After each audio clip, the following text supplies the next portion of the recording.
Hello friends, ಎಲ್ಲರಿಗೂ ನಮಸ್ಕಾರ. ಶ್ರೀಕೃಷ್ಣ ಕ್ರಿಯೇಷನ್ಸ್ಗೆ ನಿಮ್ಮೆಲ್ಲರಿಗೂ ಸ್ವಾಗತ. ಇವತ್ತಿನ ಈ ವಿಡಿಯೋದಲ್ಲಿ ಶ್ರಾವಣ ಮಾಸದಲ್ಲಿ ಬಂದಿರುವಂಥ ವಿಶೇಷವಾದಂಥ ಹುಣ್ಣಿಮೆ ಯಾವತ್ತು, ಈ ಹುಣ್ಣಿಮೆಯ ವಿಶೇಷತೆ ಏನು, ಹಾಗೆ ಹುಣ್ಣಿಮೆ ತಿಥಿ ಯಾವಾಗ ಆರಂಭವಾಗಿ ಯಾವಾಗ ಅಂತ್ಯಗೊಳ್ಳುತ್ತೆ, ಯಾವ ಸಮಯದಲ್ಲಿ ಪೂಜೆಯನ್ನು ಮಾಡಬೇಕು ಅನ್ನೋದನ್ನು ಸಂಪೂರ್ಣವಾಗಿ ಇವತ್ತಿನ ಈ ವಿಡಿಯೋದಲ್ಲಿ ತಿಳಿಸ್ಕೊಡ್ತಾ ಇದ್ದೀನಿ. ಹಾಗಾದರೆ ಇನ್ಯಾಗ್ತಡ ಬನ್ನಿ ವಿಡಿಯೋನ ಶುರು ಮಾಡೋಣ. ಶ್ರಾವಣ ಮಾಸದಲ್ಲಿ ಬರುವಂಥ ಹುಣ್ಣಿಮೆಯನ್ನು ನಾವು ನೂಲು ಹುಣ್ಣಿಮೆ ಅಥವಾ ರಕ್ಷಾಬಂಧನ ಅಂತ ಆಚರಣೆ ಮಾಡ್ತೀವಿ. ಈ ದಿನ ಸಹೋದರಿಯರು ತಮ್ಮ ಸಹೋದರರಿಗೆ ಕೈಗೆ ರಕ್ಷೆಯನ್ನು ಕಟ್ಟುವಂಥ ಒಂದು ಹಬ್ಬ.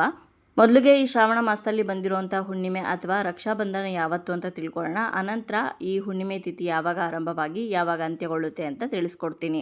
ಶ್ರಾವಣ ಮಾಸದಲ್ಲಿ ಬಂದಿರುವಂಥ ನೂಲು ಹುಣ್ಣಿಮೆ ಅಥವಾ ರಕ್ಷಾಬಂಧನ ಈ ವರ್ಷ ಅಂದರೆ 2026ನೇ ಇಸ್ವಿಯಲ್ಲಿ ಆಗಸ್ಟ್ 28ನೇ ತಾರೀಕು ಶುಕ್ರವಾರದ ದಿವಸ ಬಂದಿದೆ. ಹುಣ್ಣಿಮೆ ತಿಥಿ ಯಾವಾಗ ಆರಂಭವಾಗಿ ಯಾವಾಗ ಅಂತ್ಯಗೊಳ್ಳುತ್ತೆ ಅಂತ ತಿಳ್ಕೊಳ್ಳೋಣ. ಅನಂತರ ರಾಖಿಯನ್ನು ಯಾವ ಶುಭ ಮುಹೂರ್ತದಲ್ಲಿ ಕಟ್ಟಬೇಕು ಅಂತ ತಿಳಿಸ್ತೀನಿ.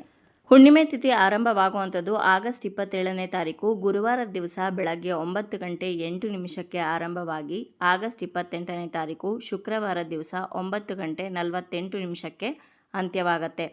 ಇಲ್ಲಿ ಹೆಚ್ಚಿನ ಪ್ರಮಾಣದ ಹುಣ್ಣಿಮೆ ತಿಥಿ ಆಗಸ್ಟ್ 27ನೇ ತಾರೀಕು ಗುರುವಾರ ದಿವಸ ಇದ್ದರೂ ಕೂಡ ಸೂರ್ಯ ಉದಯ ಆಗುವಂಥ ತಿಥಿಯನ್ನು ನಾವು ಕನ್ಸಿಡರ್ ಮಾಡಿದ್ರೆ ಆಗಸ್ಟ್ 28ನೇ ತಾರೀಕೆ ರಕ್ಷಾಬಂಧನ ಅಥವಾ ಶ್ರಾವಣ ಹುಣ್ಣಿಮೆ ನೂಲು ಹುಣ್ಣಿಮೆಯನ್ನು ಆಚರಣೆ ಮಾಡಬೇಕಾಗತ್ತೆ.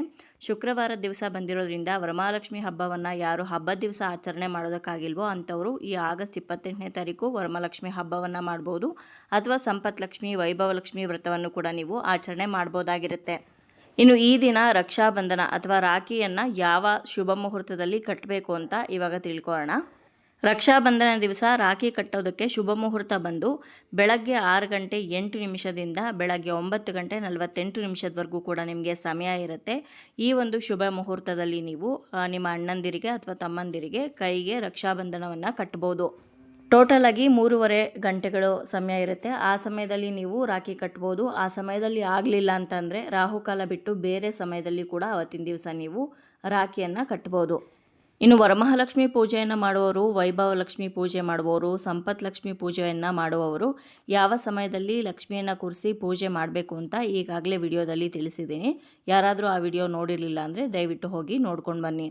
ಇನ್ನು ಹುಣ್ಣಿಮೆ ಹಾಗೆ ಶ್ರಾವಣ ಮಾಸದಲ್ಲಿ ಬಂದಿರುವಂಥ ವಿಶೇಷವಾದಂಥ ನೂಲು ಹುಣ್ಣಿಮೆಯ ದಿವಸ ನೀವು ಸತ್ಯನಾರಾಯಣ ಸ್ವಾಮಿ ವ್ರತವನ್ನು ಮಾಡ್ತಾ ಇದ್ದರೆ ಸತ್ಯನಾರಾಯಣ ಸ್ವಾಮಿ ಪೂಜೆಯನ್ನು ಕೂಡ ನೀವು ಅವತ್ತಿನ ದಿವಸ ಮಾಡ್ಬೋದು. ಹೊಸ ಮನೆ ಹಾಲುಕ್ಸ್ಬೇಕು, ಗೃಹ ಪ್ರವೇಶ ಮಾಡಬೇಕು ಅಂದ್ಕೊಂಡ್ರವರು ಕೂಡ ಆ ದಿನ ನೀವು ಮಾಡ್ಬೋದು.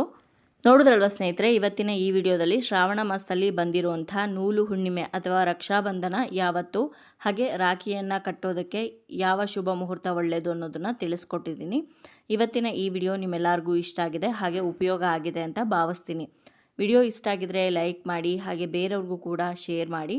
ನಿಮ್ಮ ಅನಿಸಿಕೆ ಅಭಿಪ್ರಾಯವನ್ನು ಖಂಡಿತವಾಗ್ಲೂ ಕಮೆಂಟ್ ಮುಖಾಂತರ ಬರೆದು ತಿಳಿಸಿ. ಮತ್ತೊಂದು ಉಪಯುಕ್ತ ಪೂಜಾ ಮಾಹಿತಿಯೊಂದಿಗೆ ನಿಮ್ಮನ್ನ ಮತ್ತೆ ಭೇಟಿ ಆಗ್ತೀನಿ. ಅಲ್ಲಿಯವರೆಗೂ ಧನ್ಯವಾದಗಳು. ಲೋಕ ಸಮಸ್ತ ಸುಖಿನೋ ಭವಂತು.